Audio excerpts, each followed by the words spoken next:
আমাদের দেশে অনেক বাউলরা ফাউল করে, তারা বলে আমার খাজা বাবা নাকি গান গাইছে।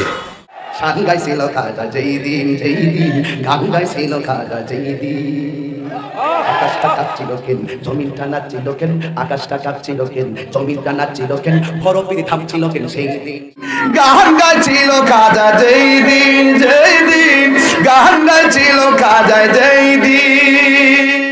এটা মিথ্যে কথা। আমার খাজা বাবা গান গাইছেন এইরকম কোন কথা কোন কিতাবে নাই। তর্কের খাতিরে মেনে নিলাম খাজা বাবা গান বাদ্য করছেন। তাহলে আমারও একটা ফতুয়া আছে, গান বাদ্য করলে কি শাস্তি দিতে হবে? খাজা বাবা কি বলছে এই ফতুয়াটা শুনাই দিব। খাজা বাবা বলছেন, যেই হতবাগা বাদ্যযন্ত্র দিয়া গান গায় ওরে ধরো, 2 হাত বাঁধো, মাথার চুলগুলি চাষো, তালুর মাঝখানে সুপারি রাইখা কাঠের খরম দিয়া 10টা বাড়ি লাগাও। এই ফতুয়া আছে কই? খাজা বাবা গান গাইছেন এই কথাটা যেই কিতাবে আছে, ফতুয়াটা ওই একই কিতাবে আছে। অতএব কিতাব আনো, তোমারটা দেখাও আমারটা দেখাই, তোমারটাও নাই আমারটাও নাই, মামলা ডিসমিস, তার মানে গান বাদ্য হারাম।